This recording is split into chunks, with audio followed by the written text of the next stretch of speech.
Welcome to Straight from the Muzzle, folks, where we are anything but straight. My name is Space. And I'm Sparrow. And we welcome you to our episode, which is about what today? Today, we are talking about disability and accessibility at conventions. But before we get further into that topic, I did have something similar or relevant to the topic in being conventions that I tweeted about. And I kind of want to just go over that real quick. I sent this out on, I don't even know what day March 22nd was. What, a Tuesday? Something like that.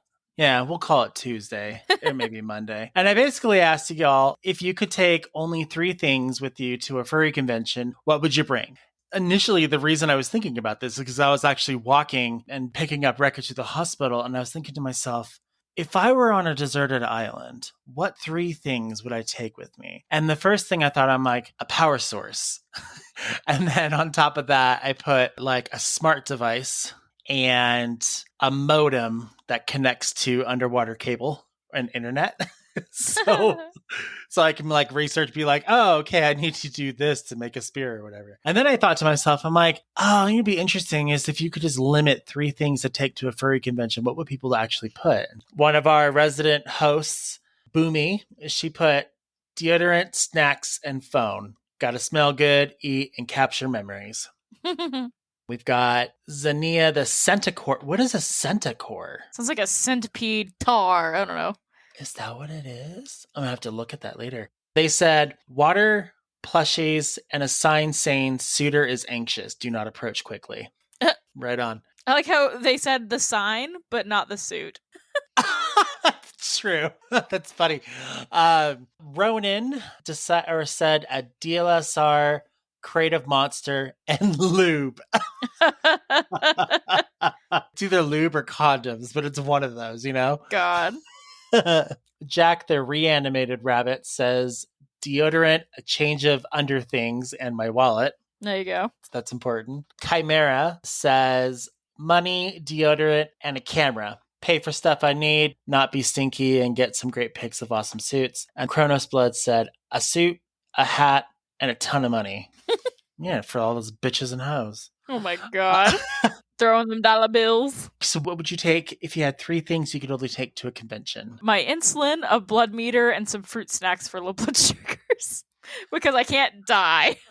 True. That is so true. I think I definitely would take money because I can always buy deodorant at the convention You know, that's valid. Money instead of fruit snacks because then I could buy food. Exactly. There you go. I'd say money, definitely a phone, a smartphone, and then I don't know what I would do for the third one because, you know, I don't really need a camera because it's already on the phone. Mm-hmm.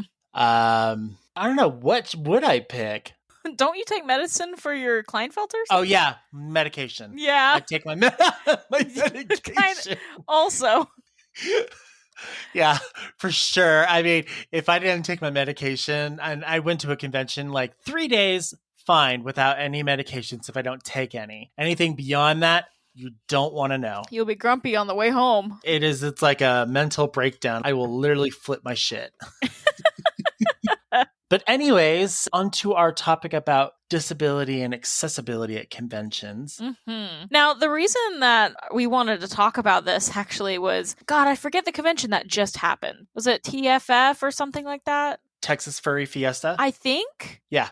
So a convention happened recently, and I'm not sure if something happened at the convention or if it was just a Twitter thing and it just so happened to come up during a con, but people on Twitter started talking about, you know, being disabled in the fandom and what it's like being at conventions while you're disabled and, you know, things like that. And it got me thinking about, you know, my diabetes. And so I joined in on the conversation and was complaining about certain things that are hard about having a disability and going to a con, or things that you have to think about that most people might not think about. And we just had some really awesome conversations. And my tweet kind of blew up a little bit and a bunch of people were messaging me. And it was just a really nice, genuine conversation within the fandom. And not just with me. I was seeing other people talking about it too.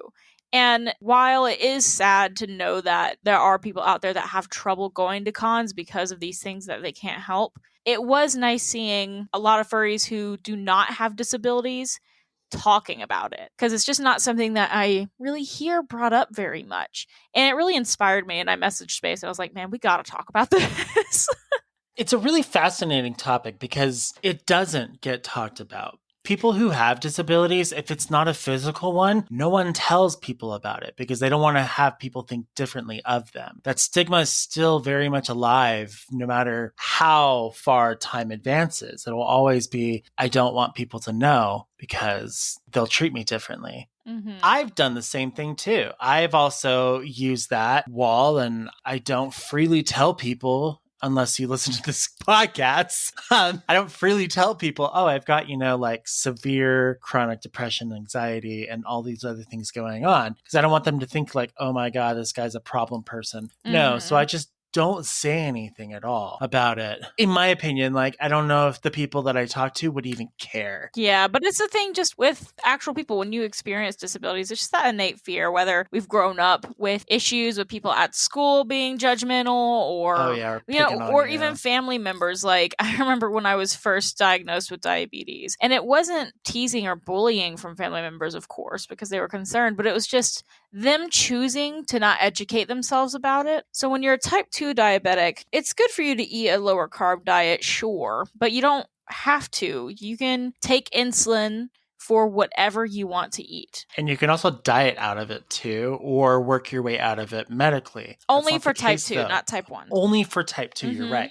So and that's another thing. People will choose to be ignorant about it and just treat type 1 diabetes like type 2. They'll say, oh, well, why don't you just diet and exercise to get rid of it? Or why don't you just not eat bad or whatever? And it's like, it doesn't work like that. Like, you could be as fit as a fiddle and still have type 1 diabetes because it's just your pancreas doesn't work anymore. It's your white blood cells killed your pancreas. They said, hey, this thing isn't mine. I'm going to destroy it. And then it's kind of like an autoimmune disease. Yeah. Almost.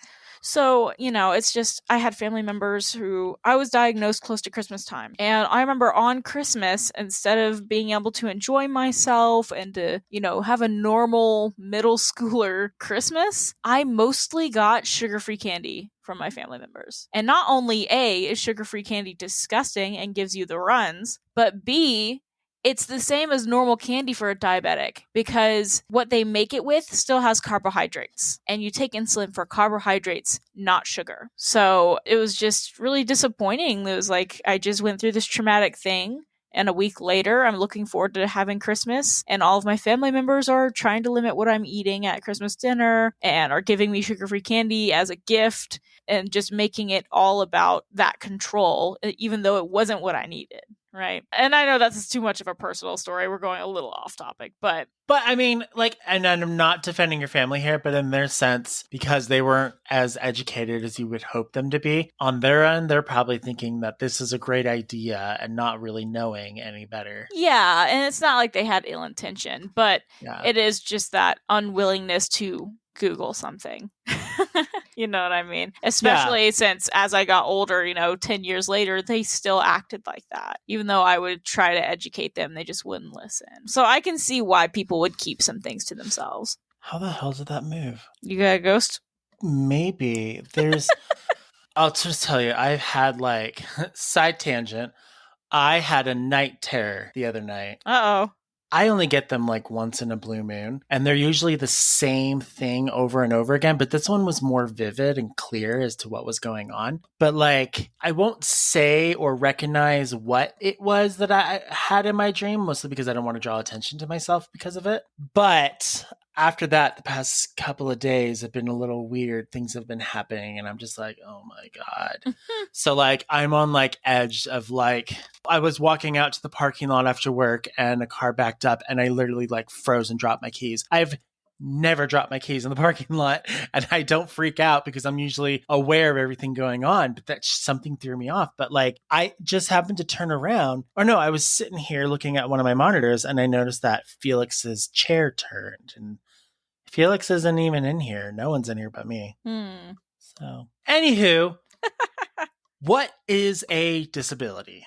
All right. So a disability, just that Google definition, is a physical or mental condition that limits a person's movements, senses, or activities. And what makes a disability? So that definition mentions things like movements and senses, which are like physical, and then activities as well, but it also mentions mental condition. And something that a lot of people were talking about on Twitter were visible disabilities versus invisible disabilities. So visible disabilities are usually what people think of by default, right? Things like wheelchairs, walking aids, any of those visible mobility struggles, like if you have a limp or if you can't hold a pencil because your arms are posed a certain way, or even things like age if you're elderly. Those are all these things that people usually look for when you park in the handicap parking spot. But then you also have your invisible disabilities. So these are things like diseases like type 1 diabetes, Klinefelter's, chronic pain. That's a big one. Chronic fatigue and chronic pain tend to go hand in hand. But then there's also mental disabilities. Now,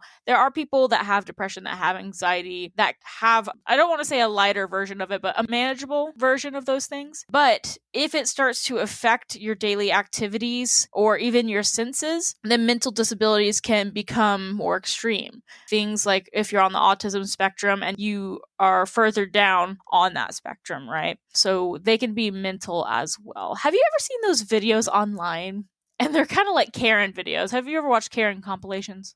I try watching them and then I get frustrated after like the first 3 minutes into it. I'm like, I can't do this. It's so upsetting. Oh my God. So there are videos online that'll pop up of people approaching, especially like older women, approaching people who are parking in a handicap spot who don't look disabled. Like maybe they're not in a wheelchair or they're not missing a leg or anything. And they're like, you shouldn't be parking there, blah, blah, blah, blah, blah. And then the person who just parked there is like, excuse me, like I'm medically disabled. Like I have the tag. Why would you think I'm lying? Like, well, you're walking just fine. I see you have both legs or whatever. And I'm like, God. are you kidding me? Those videos piss me off so bad. Or when they like park super close to someone for parking and then like disability or they do things. Mm-hmm. And it's like, okay, on one hand, you know, you see the disability like sign and then you see like a really fat person get out of the car and you're like, well, no wonder you're disabled. I'm not saying that's how I think. It's just how the average person A lot of people will think that way though. Yeah. Or they'll think, oh, she just got that little sign from her doctor because she has a hard time walking or whatever. And that's what they'll think too. So they don't even think there's even a real disability because they think they're faking it. And it's so disappointing because there are so many different reasons why someone may be overweight. Oh, yeah. And also weight shouldn't be a contributing factor either. You can be healthy and overweight, but whatever.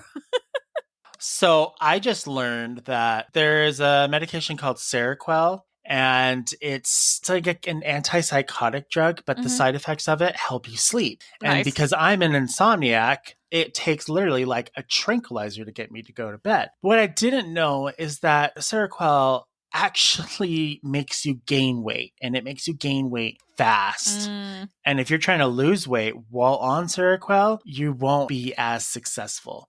So right now, like it's taken me, I want to say like a couple of weeks just to go from 1 point down 3 pounds to another point. And usually I can get down fairly quickly.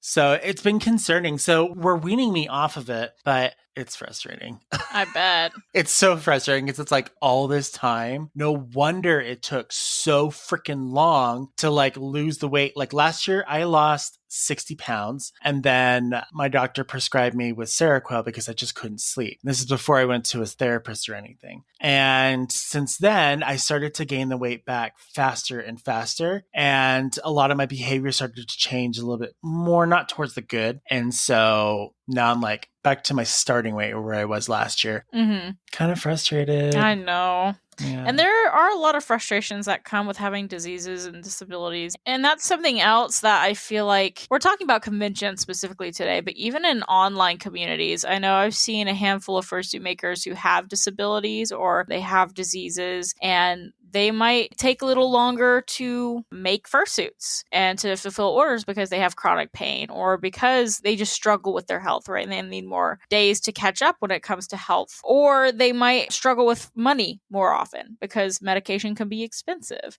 But then I've seen a lot of people complain or call out makers or customers give them a hard time because they don't consider that disability as a part of that person's life. Yeah. Or I've seen people be judgmental, like, why are you complaining about money now when you just got this thing earlier? And it's like, I don't think folks understand that the price of medicine can change on a whim, or getting labs. Oh my God. Getting labs done is expensive, especially if you don't go to the right place. And I've learned that, unfortunately, when I got labs done last year and my doctor did it in-house and it costed like $400. If I had just taken it to the hospital that I worked at and got my labs done, it would have been like $50. Yep. I'm lucky that I had to get labs done every 3 months, because I have to go to an endocrinologist every 3 months. And I have to pay for my insulin also every 3 months. And it costs, if I include the cost of needles, the insulin, my emergency low blood sugar pen, the strips, right? The doctor's appointment itself and the blood work, it's roughly about $800 every 3 months, which is actually on the cheaper end of things. I'm very lucky, which is unfortunate because it doesn't sound that way. It's much higher for a lot of other diabetics. So, and that number can change. Like maybe you don't need certain things done on your labs. Maybe you do. It just depends on what's going on with your body. It depends on other aspects in your life. And it's just a shame that in the online community, like before we talk about conventions itself, I feel like in the online community with furries, I feel like a lot of people have a fear with complaining about certain things online out of fear of judgment or out of fear of call-outs, like unnecessary call-outs. Not even that. Not even. It's like, from my experience, is that if I say something, it's going to sound like I'm whining because my disability is not as concerning as someone else. Or it's not as bad, or not as totally expensive. Different category. I know. Yeah. I will say this: I've started using my fursuit making account as more of a personal account because I am retiring soon. I'm just slowly making that transition, and I'm going to tell you, I've been enjoying Twitter a lot more now that I'm not worried about putting up a fake face of a business. It's been nice. But I made a vent post on it like a couple of days ago, basically because I had to go back to my endocrinologist, and she's been trying to get me to get put on a sensor because I teach and I barely have a moment to myself for 8 hours a day. Sitting down and taking 2 minutes to check my blood sugar levels and all that stuff, sometimes I just forget because I have kids running in and out. I have a lot of little lives involved in my day. And even during my lunch break, I have like 8 students who sit in there for lunch because a lot of them are on the autism spectrum and do not like sitting in the lunchroom. So I give them that space to eat their lunch in a quiet area. Yeah, to be fair, I don't like sitting in a lunchroom either. No. Not because it's just, to me, I mean, I just don't like sitting in lunchrooms. But also just like random people will walk up to you and start talking to you. It's like, hello, I'm on lunch. Don't talk to me. So that's just my life. And a sensor would be so easy because instead of sitting down, taking out a strip, letting the strip load for 30 seconds, putting in the blood, letting it load for another 30 seconds, doing the math, all that, I could just take my smartphone, hold it up to a device on my arm, and it would tell me what my blood sugar is. It would take 30 seconds instead of 2 minutes. But she tried to call this prescription in for me 3 months ago, and I couldn't afford it. It was $130, and I was like, on top of the $800 I just spent, I can't do. So I talked to her again this week, and she said, let me call in a different one and see if your insurance pays for more of it. And I already had a really bad day. Like, I was super upset, and I went to the pharmacy expecting to be able to afford something that I've really been wanting this sensor. It would be very helpful for me. It's not necessary, but it would make my life so much easier. And I went in to the pharmacist and I asked about it, and he told me that it would be $250. Which is double the amount of the original one.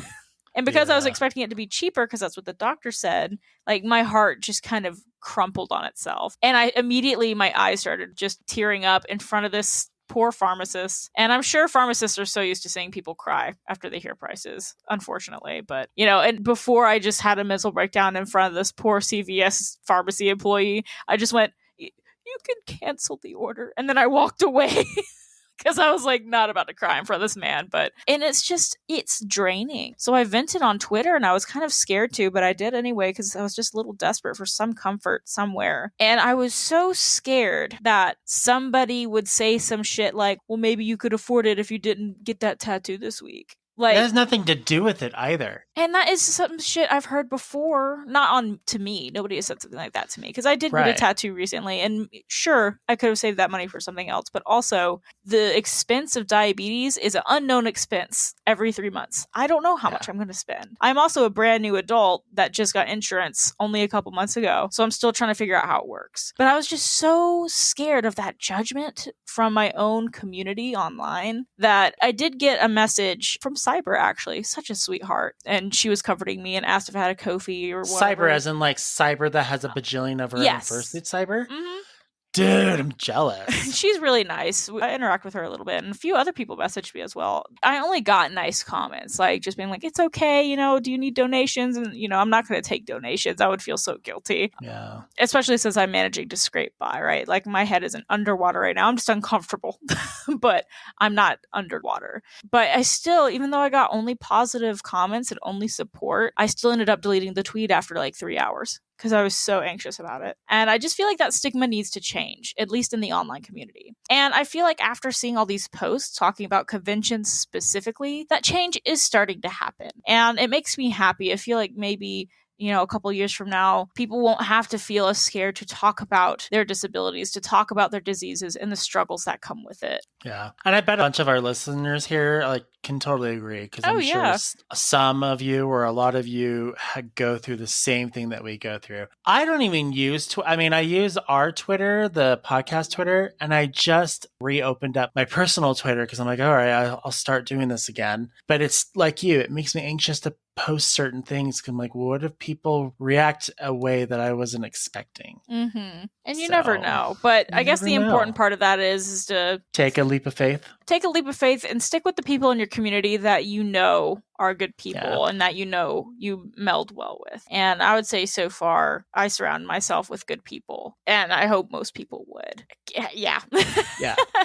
So in the fandom itself, I'm always I guess you could say in general, I'm always fascinated by demographics and stats and things that make up a particular community. And so the furry community has every once in a while a survey that's done at a convention, most commonly at Anthrocon, but that's been not happening. Mm-hmm. And then what they do is they analyze this data for a year and then they come up with something. So, I can't say that this data is the reason, because of COVID or anything, because it's so far back. But the furthest part that I could find was anything from 2015 and up. So a lot of things have changed, I'm sure, since then, but maybe some things haven't as well. So on this one, this comes from furscience.com. If you go into your Google and you type in furry fandom survey, this thing will be the first thing that pops up and you can click on it. And First Science is a credible source. It is. And when you click on the link, it should take you to a landing page where there's just 100 subgenres that you can choose from. And I'm like, I know there's one in here for disability. I've seen it before. I've just never really delved into it. So I found the one for disability. And as of 2015, about 50% of the fandom has some sort of disability. I was talking with you earlier, Sparrow, and I thought it was 11%, but that's only because I didn't realize that that was the chapter number of it. So it's not 11. It's the definition of read carefully. Yeah.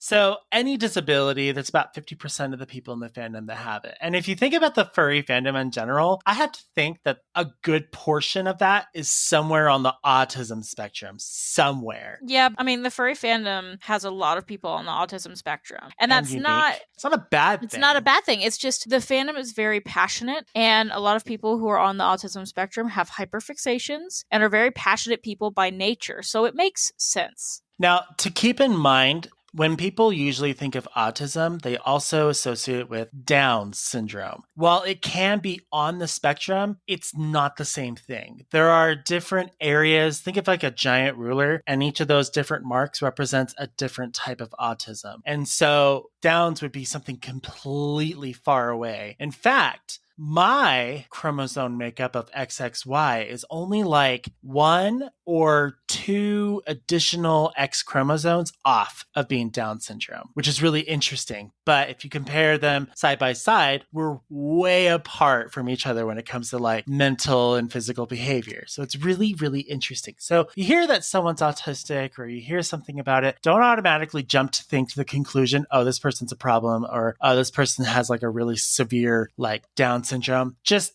kind of keep an open mind on that because it totally is different. In that 50% range, there's a couple of different results. We've got about 30-ish% of the fandom has a cognitive condition. Looks like maybe about 2 to 5% acquired an illness. So that could be like developing an autoimmune. That's considered disability. I guess like anything really. If you're sick and then you become chronically sick, that's a disability. So disability due to accident. So that can happen. There's also... And that's about 5 or 6%. Yeah, congenital condition. I just want to say that every time I hear that, I think, oh my gosh, there's something wrong with their privates? Congenital. I don't even know what that means. I don't even know what it means either. Let me find out real quick. Mental health lands at about 38%. Other is at 9%. And like Space said earlier, any disability is at 50%. So what is congenital? So congenital is a disease or physical abnormality that happened at birth. Oh, okay. Yeah. So it's not like, okay, if you have ADD or ADHD. That's cognitive. It's cognitive, but you won't use that as a way of describing what it is. They'll use cognitive as things for like, okay, well, they're down, but they also have, heightened features in the face that is due to this particular disability. Oh my God, I almost knocked my glass off the desk. I was there phrase, when a gay man's talking, don't go walking, because I'm always like moving my hands everywhere. Oh my God. It's so dumb. It's so dumb. Your limp wrist is smacking all the shit around. Shit. Like everywhere.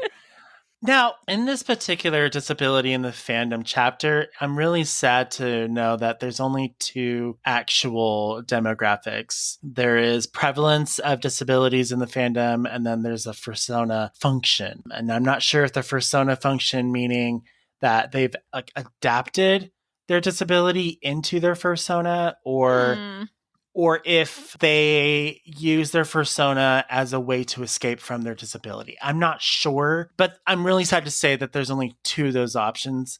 There need to be more. It needs to be a bigger breakdown, in my opinion, because then you could probably see more on the spectrum. I know I have seen a lot of artists who use a wheelchair drawing their personas also using a wheelchair. I've also seen artists who use a wheelchair in real life and use their persona as escapism, and their persona can walk. And there is no right or wrong answer. I know I don't have any physical items on my body that signify type 1 diabetes. Some people would have a pump or an Omnipod. Just because I physically can't afford those things, I don't use them. But if I did, I would draw them on my persona as well. So some people would use them, some people wouldn't. But it is cool to see that representation in artwork. I'll tell you what, every time I've gone to BLFC and I've seen, there's just a few fursuiters that are in wheelchair, I just love it. I think it's great that they're out and they're enjoying the con for what it is, but I really wish they got more attention. It just almost seems like the whole fear of, the unknown, they don't get as much attention as other fursuiters do. And it really should be balanced. Beast Cub, I think, made a fursuit recently for somebody who uses a wheelchair, and I think it was a seahorse. And it doesn't have legs because the person can't walk anyway. So it has a big seahorse fin tail that can fit in the wheelchair, and I'm like, oh, that's so cool. That's cool. So adorable. I love it. So speaking of, functionality and stuff, what is accessibility? All right. Accessibility. So this is where we are getting into the con stuff. Accessibility has a definition by the CDC,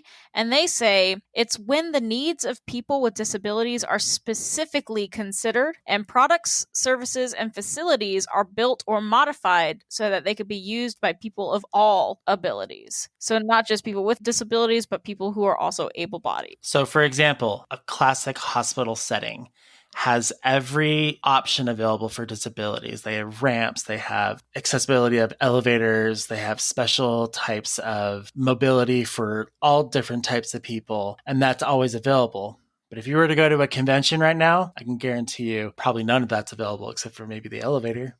Yeah. Yeah. So that leads us to the question, are furry conventions accessible to people with disabilities? And it's mixed. Yeah. I would say there's a loose yes. The main aspect that says yes, furry conventions are accessible is that the physical buildings that furry conventions are hosted in are legally required to have at least a minimal amount of accessible designs. So things like ramps, elevators, and accessible room designs, those are all required by law. Now, whether those things are up to date or work very well varies from building to building, but they are required to some extent to have those things available. So if you get a hotel room, you'll notice there's, always enough room for a wheelchair. Or if you go to a hotel, there always needs to be elevators of some kind if it's multiple floors. The entrances should have ramps if there are stairs, right? Those things are legally there.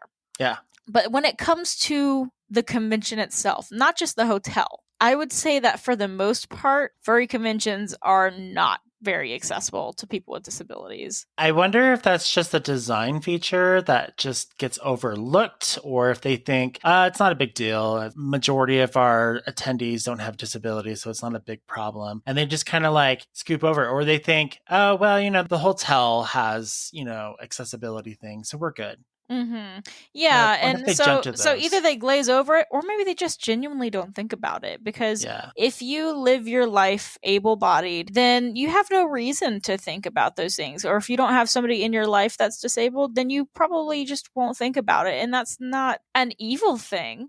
Right? You're not a bad person for not thinking about that naturally. You just might have not have experienced it and therefore not thought about it before. Right? I know even me, there were a lot of things I didn't consider when it comes to wheelchair accessibility or when it comes to, parking, all that kind of stuff. Right. But now every time I'm out, I'm noticing it more like, oh, God, this ramp sucks. Like there's a huge bump in the concrete. A wheelchair could not get over this. Or these elevators are always broken. This isn't safe for people who can't use stairs or whatever. But the buttons are too high or the elevator doors are too narrow and it just doesn't really work. And so there is one elevator that just seems to be larger, but it's never really accessible. Yeah. So there's just little things. You might not think about it. You might have. And just because you've never thought about these things before, it does not mean you're a bad person. Or just because con staff hasn't truly considered it doesn't mean that they're terrible con staff. It's just, furry conventions are very small when you think about it. When you think about other events and you think about other fandoms. And anime conventions are guilty of not being accessible either, and they're a lot bigger. Oh.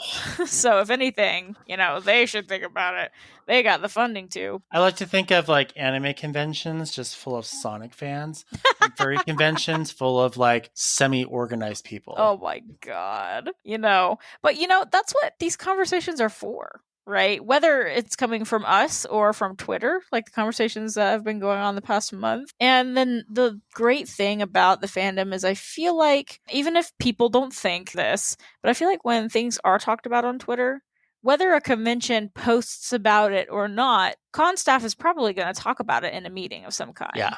And that is the nice thing about the furry fandom. I feel like, con staff, they're not bad people. They set up these events for us to enjoy. Like, without them, we wouldn't have these things. They're crucial to our community. Yeah. And the fact that they listen and they consider is great. So we have to have these conversations and we have to have them in a civil way in order for things to move forward. One thing to consider too is I'm so glad that I have grown up in a generation that I'm in right now, because right now passion towards making a change is really strong. Mm-hmm. And there are so many different alleyways of different things that people are going for it. And so if we can maybe raise more attention towards this particular topic that we're going after, the better the change can actually happen at a convention going forward. Yes, absolutely. It's when we don't talk about it and we don't bring up things, that's where the problem lies. It's kind of, we're all guilty because we don't talk about it, but at the same time, it's like,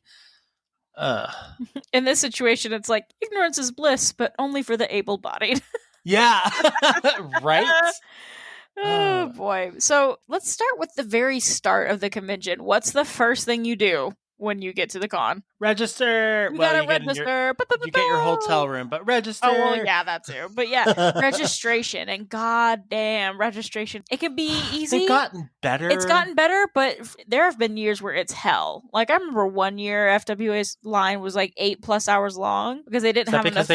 have volunteers. They didn't have enough volunteers, so they were doing the best they could, but it was like Weren't 8 they implementing like a new technology too? They also were, and that was affecting lines in other places, but they did way better the next year though. They learned and altered everything. So I give FWA props for that. They learned from their error. But yeah, registration. Registration is hell. I know TFF looked like it also had like a 3-hour long line, and I want to say that that's unacceptable, but I'm not a con staff member. I have no experience in that, so maybe they were genuinely understaffed, right? They don't make lines long on purpose, so there must have been something going. It just happened. It just happened. But registration is a big deal if you have disabilities. So, did you mention will call? Nope. Do you know what a will call is, Space? Yeah, they have Met theaters and stuff. Yeah. They're kind of like, it's like the same thing at the airport. It's a will call. It depends on how you use it, but I know what will call is. Well, okay. First, when it comes to registration, if your line is short and it's going, it's mobile, then it should be fine. Like, I know the last year FWA was hosted before COVID happened. I was only in line for 15 minutes. I had never whipped in and out of a line so fast at a convention before. It was awesome. So a will call line might have been a little less necessary in that instance, but in most cases, you're probably going to be waiting in line for at least an hour. And some people can't do that. Whether it's a mobility issue, whether it's chronic fatigue, like you have to sit down frequently, or even people who can't sit still.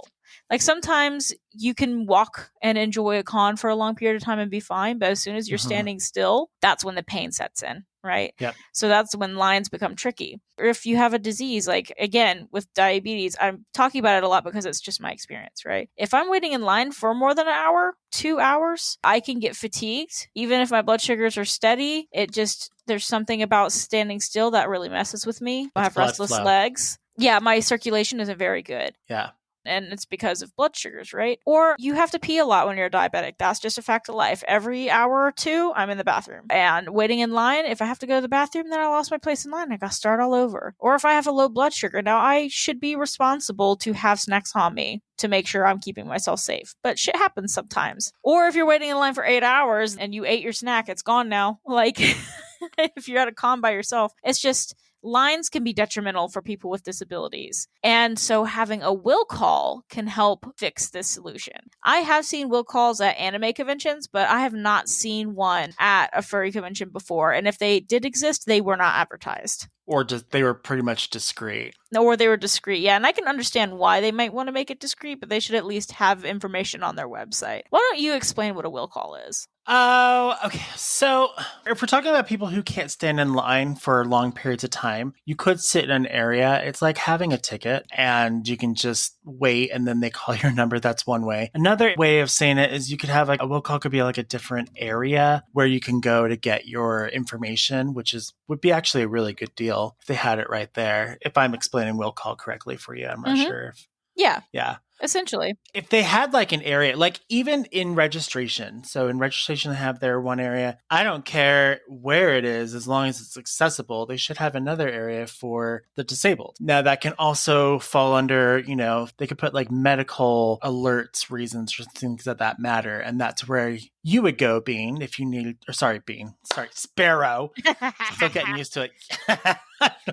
You could go there as well and say, hey, I just have a hard time, like staying in line because of this reason. Can I get my ticket? Whatever. And then they can work on that. I think what would be really cool at registration is also if people did that, if they handed out complimentary like wristbands and stuff or little tags, which we'll go over later, but it would be kind of nice if they did that. Yeah. So, yeah, essentially a will call would help reduce... Kind of like a lobby. Yeah, or something like that. Even if it was just calling a name or a number, you have a little area you wait in. But another issue is once you're done with registration, you got to go to your room, or throughout the con, you got to go up and down. Elevators. Goddamn.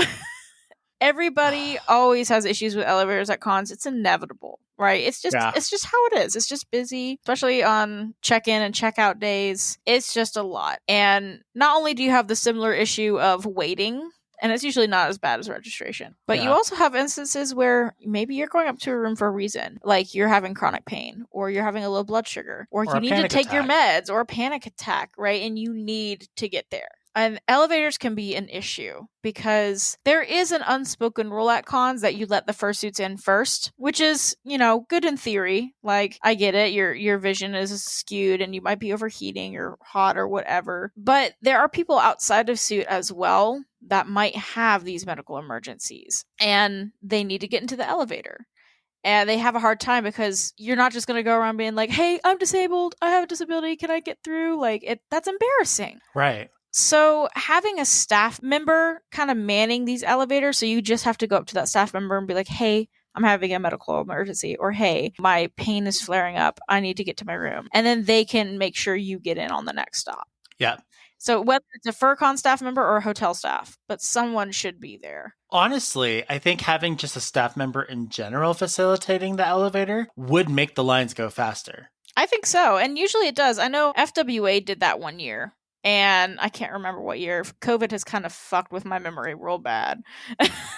Same. Because it still feels like it's 2020 to me in my brain hole. But yeah, we had a hotel staff helping with the elevators and it went really well. So besides the elevator rush, then you have other things on your persons. So whether you're in a fursuit or not in a fursuit, you have things like badge labels. Most of us should wear badges, right? Because we just have tons of them. Mm-hmm. Like your character badges, and then you have your con badges. I know FWA uses wristbands now, which I hate those stupid fucking things. But most cons use badges. Yeah, but what if there was something where you could have labels for those with disabilities on their badges to help con staff identify? So not just like, your badge, but there could be something up in the top right-hand corner that's holographic almost. And only those who would have a disability would have that particular sticker.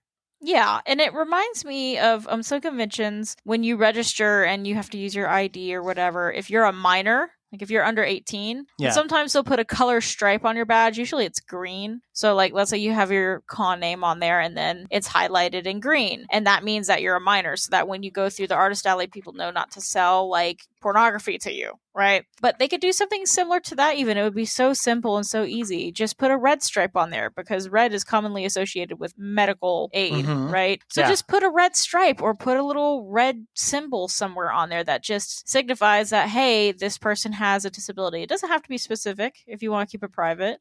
But it says this person has some accessible issues, then that would also help, especially if you consider the elevator staff, right?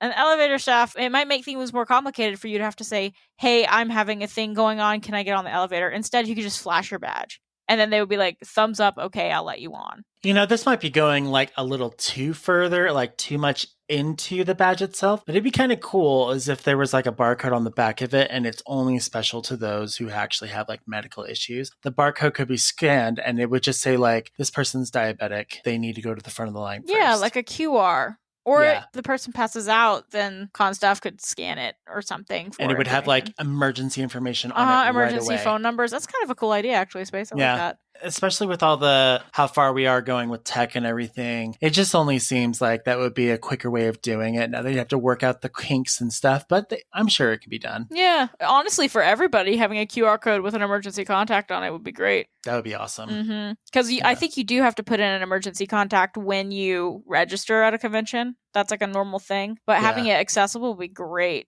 I know, and this is just a fun fact and maybe a tip before we move on. When you have specific diseases or certain disabilities, sometimes you wear a medical ID. Like I have a bracelet that says type 1 diabetic, and it has the medical insignia on it. The snake with the like pound symbol. And you have to wear that. Because if something happens to you, whether you're at a convention or not, if your disease or your disability requires something like that, you gotta wear it. Because if something happens, then they need to know what to look for. So if I get into a car accident and I'm passed out in the front seat, they could check my wrist and see that and check my blood sugar to see if I'm having diabetic shock. Right? If they don't have any information, they're not going to know what to look for. So if they don't know that I'm a diabetic and they don't check my blood sugar, they're not going to give me the medicine that I need to get out of diabetic shock. Same thing with fursuits. Like I don't see fursuits with medical IDs because that's not a thing that exists. And that's something I talked about on Twitter, actually. I was like, what if we just had really big 3D printed medical tags that you could wear on a keychain or on a collar. And I actually ended up ordering one from somebody on Etsy, but there was only one person who made them. Only one that I could find. A bunch of other people said, hey, I'll start making them, which is awesome. But it's important, if you're a fursuiter and you have a disease or disability, you should have a visible medical ID on your fursuit as well, just in case. And speaking of, medical stuff, what about upgraded first aid kits? Having more than just simple pain meds and bandages in the first aid arsenal. The other things in there too. I feel like every time you go to con staff or first aid, you're just like, I got a boo-boo, and they give you a band-aid, like, okie dokie, but like, what else you got in there though? Because you never know. Like, if you have a fursuiter that passed out from heat stroke, what do you have for that? Or if you have somebody who is having a low blood sugar and has nowhere to go, like, what do you have for that? What if you're not in fursuit, you brush by a fursuit, and for whatever reason, you get like hives or a rash? You need some sort of cream for that. Okay. Just some like basic allergic reactions. Like, you gotta have some sort of basic stuff in there. You could be allergic to latex or whatever the fuck, and you went to an After Dark panel like a dummy. Right? And now you're busting out in hives. It's not the kind of busting you wanted to do, but here you are. So what does the first aid kit arsenal have? You got to have more than Band-Aids and Advil in there. And not even Advil, because some people are allergic to NSAIDs. So yeah, I know. I can't take too much Advil. Tylenol. I can't take too much Advil because it can make your kidneys fail. It also is a blood thinner. Yep. So Tylenol would be a good option in there too, and even some aspirin. Benadryl. Benadryl would be great, actually, yeah. Especially if you're having an allergic reaction for whatever reason. Some basic needs in there need to be there, and then like on top of that, maybe have some other things in there too. Yeah, you never know. Like, for instance, if someone did pass out, you do have those little scent sticks where you crack them open and you rub it. Smelling salts? Thank you. Is that what it is? No, not smelling salts. They look like little cotton rolls. It's smelling salts. How is that a smelling salt? Is there salt in there? That's just what they're called. A smelling salt. Like, a lot of funeral homes will have them. So if people pass out from grief, you just crack it open under their nose and it'll make them come back from passing out. Yeah, pretty much. Maybe some better things like, what if you're fursuiting and you tripped and you fell and then you went into the fursuit lounge only to realize you had been bleeding. So you need more than just a bandage. Yeah. Ooh, peroxide's so good. Oh. Get that blood stain out of that fursuit real quick. Dang. Well, and then on top of that, you can also put it on your wound as well.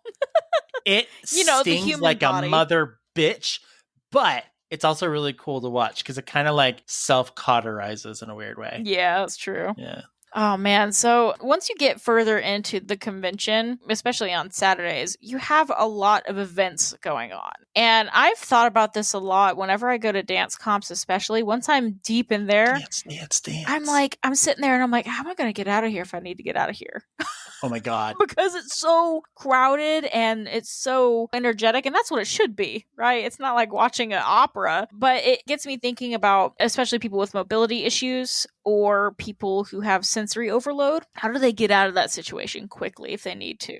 I feel like I haven't seen it at furry conventions. It might exist and I just haven't seen it, but I wanted to bring it up just in case. So priority seating for those who need a quick escape or for those who need to see. So if you're in a wheelchair, for example, and you're trying to enjoy a dance comp, you're probably not going to be able to see much of it because you're going to be sitting a little lower than everybody else. And they should probably wheel you up right to the stage. They should have a separate line for those who have wheelchairs or accessibility issues to be closer to the stage and to have a path where they can leave if needed. And also just a path to leave if needed should be available for most people in case of an emergency, but especially for those with disabilities. Being able to enjoy a event, especially a hyped up event, while also knowing that you are safe and that you can go if you need to is important. You know, it's interesting that you mentioned like dance comps, because if you go and watch videos from like years ago, it's always on like, it depends. Some conventions do it up on a big stage and then other conventions do it on a flat floor where they put like dance squares down and whatnot. But if you think about it, if you look at those videos, there's like no space in between the next person. What would you do if there was a fire in that building all of a sudden? It'd be chaos. Fire hazard during a dance comp. I've thought about that before and I was like, I guess I'll die.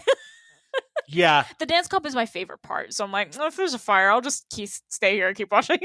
I never go to dance comps. You won't find me at I one. love them. Is there one at BLFC? Yeah, there always is. I want to go. You're going to go this year because I'm going. It's the same dance moves and the same music like over and over and over again. And I'm like, have some originality. Why don't you? There's a lot of variety at FWA, but FWA was the OG dance comp. So maybe that's why it's so hyped up, right? Everyone I know there's been like tap dancing. We have groups and individuals. I've seen ballet.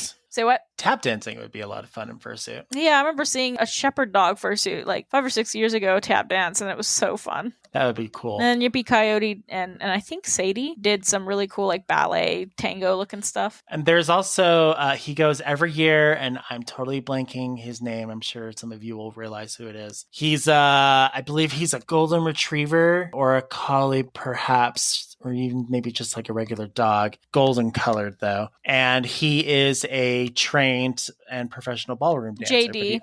Thank you, JD Puppy. And so he actually does dancing. I don't think he does the comps anymore, but he still teaches that panels and stuff, which I find is really cool. Yeah. Love it. That's fun. Last but not least, educate the con staff. Have some representation on the staff, someone experienced with disabilities and accessibility issues that can help with these types of topics. Maybe even a small team to work with on making cons more accessible. Yeah, because cons will have different teams for different things. That's just normal. So having an accessibility team of people who not only can help plan the con space to be accessible, but can work during the convention. Maybe they can help set up those lines. Maybe they can man elevators. They bring a new perspective that the con staff just didn't really think of before. Yeah, they can work the will call lines, all that stuff. You need that perspective in there and that education. So even once you do have a team or at least a representative, they can educate other staff members. Make sure they understand what a visible disability versus an invisible disability is. Make sure they understand what different parts of a first aid kit should do. Like if somebody is having chronic pain, don't give them a Benadryl. Or if somebody is having the hives, don't give them an Advil.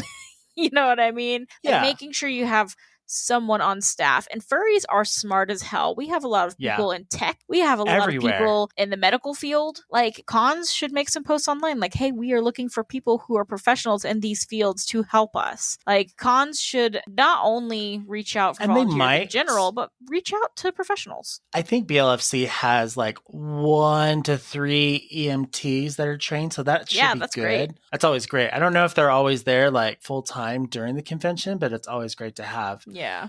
It would even be good too, like just every once in a while, whenever there's an event happening, they can go over the event and then they can always say, and then for emergencies or for additional information about medical or whatever, please refer to your con pamphlets and at the con door as well. There could be just like a little like thing there, but the pamphlet like at the back could have additional information that you would need. Yeah, it doesn't have to be out loud. It doesn't have to be all the time. It can be subtle. Be like, okay, well, enjoy the show, blah, blah, blah, done. Exactly. Yeah. And then just keep in mind as a listener, if you want to see these changes at cons, not only start that conversation, but think about volunteering at your local conventions. If you live in a state or in a city that has a furry con and you are willing to volunteer, cons, especially now coming back from COVID, they are severely understaffed. They right? need it. As soon as COVID happened, people started giving up on volunteering for cons, and they are struggling for it. For good reason. And fear. So if you are comfortable and you are able and you're interested, try it out. You don't have to work the whole convention. You can do pre-con stuff and still enjoy the convention as a normal attendee, right? And but you learn even for so con much. prep, like it helps so much to volunteer for con staff. I feel like con staff get a lot of negative feedback, especially on Twitter. Yeah. And a lot of people will complain about this and that. And, you know, you have the right to complain about certain things. I get it. But there's also genuine people on these teams just trying their best to give you these conventions. And these are the only in-person spaces we have. And just con staff deserves some initial respect, and they deserve to get extra help. Do a lot of hard work. It's hard. It is hard. Even even though you're maybe frustrated, the line's long, or you're frustrated because you can't get into something specific, you got to also think about it on their end. They're doing like the best they can. Oh man, the con chairs. Every time I see him at BLFC, it's always him with a couple of different staff, and he's always checking. He's always keeping in contact. I mean, I've seen like people who've been over specific things, but I've never seen anyone so dedicated. In registration, he's always checking in there to make sure everything's good. I mean, the guy's going everywhere. If there's an incident, if there's an issue, he is so involved. And if you think that he's so involved, you got to think that also the staff is also involved as well. Yeah. Now, con staff in general, I've heard many stories. I hear it all the time that sometimes it's the best experience for a newcomer, or it's just the best experience in general because you get to see a different side of the con that you didn't see before because you were just having fun. Not saying that con staffing isn't fun. It's fun, but you get to see more of how it works and how it plays all out. And then you also get to make friends. You see a bunch of people. It's a great way to kind of like personally engulf yourself into the fandom, but it's also a great way to make friends going forward. Absolutely. So it's highly recommended. Yes. I know once I get my life settled and, I finish my first 2 commissions and I get used to teaching, I do want to volunteer at FWA at some point. I'm just trying to get my shit together first. Because God knows I can't teach and take commissions and volunteer for a con. But eventually I will. Every time I go to a convention, I'm like, I'm going to do a little volunteer. And then I think to myself, no, you've got this panel doing and you're doing this panel. Well, and honestly, hosting panels is a form of volunteering because panels make up a big chunk too. It does. It's volunteering your time to kind of have a moment with audience members and stuff. A form of entertainment. Yeah, form of entertainment, like the one that we're planning on doing for BLFC, which is how to create a podcast in the fandom. And we're going to have it from 2 takes. We're going to have it from one podcaster who's like my best, closest friend ever. And then we'll have it from our point of view too, because we do our process completely different. Mm-hmm. So it's really fun. I'm excited. But now that thinking about this like accessibility, I might actually consider making room at the front and making the aisle a little bit wider so that there is room for those who are in wheelchair, if they do choose to come, can come sit up at the front or have reserved area for those. Yeah. Just make them, you guys deserve it. I mean, you're not just special, but you are special to us. So anyways, you got anything else to add? I don't think so. I'm really glad we ended up talking about this. I know this episode's a little longer than our usuals, but I'm really glad that the community is starting to come together and talk about these things, and I'm glad we got to contribute to it. If you have any extra thoughts you want to add, or if you're a con staff member or a volunteer, or you just, want to reach out to your community about it, feel free to email us. We are at talktothemuzzle@gmail.com. And also feel free to reach out to your own local cons about these things. Your voice matters, and they won't know until they hear it from you. So. Yes. Sorry, I got my finger stuck in a hole. Okay. Not like not that. As we want to hear a gay man say. No, it's like this little wooden block for my little drawing tablet pen. Oh yeah, little stand. The hole is too big and it's too short, so it kind of just like wobbles around. So I was just like, I bet my pinky can get in there. My finky, my finger pinky. I got it in there, and then I was like tapping on top of it because I wanted to get it to the bottom, and then I'm like, oh shit, my finger's stuck. I want to get us cameras, like, so people can see what we look like when we're recording. The dumb things that we do behind screen. Oh, God. Like back in the For Media days when we would have oh my gosh, days. yeah. I remember recording in fursuit sometimes. That was fun. Oh, that was fun. The whole live aspect was one of my favorite things about it. Maybe we should have some live streams again sometime. We should. Like a monthly live stream. We can definitely do that. Yeah. We're always open to doing anything. That's what's Honestly, so great about our podcast. I think that is what's really nice about ours. Specifically, like some podcasters, they make their schedule like 6 months in advance. They have all these things going on, and then they're set to that. Whereas we are not. We do our own thing, and you guys kind of go with us on the ride, and I love it. It's fun. I dig it. But without dwelling, more into side tangents and random stuff, we always want to thank you guys for listening to our show. It definitely, makes us smile. And I love getting the emails, even if I don't respond right away, even if it's like weeks after I realize, I should probably check the email. We're getting emails in now on a monthly, regular basis. Yeah, I need to check in there. And I'm doing my best to like answer them on the spaced out episodes. So they're getting like longer and longer, the email entries and stuff, which is great. But don't worry, I will respond back to you. And if I don't, hit me up on Telegram. I'm always more than willing to chat unless I'm working. So, because I got to stay focused at work. Focused. Where can they find us if they ever want to find us on Twitter and stuff? On Twitter, we are at From the Muzzle on Twitter. We also have a Telegram channel, and we will have the link to that in our description like usual. Feel free to join in. It's a really awesome community full of really friendly folks. It's not too big, not too small, just the perfect size, but we are always open to more. Like a dildo. Okay. Okay. Time to go to bed. And with that, y'all have a great day. Bye, guys. Bye.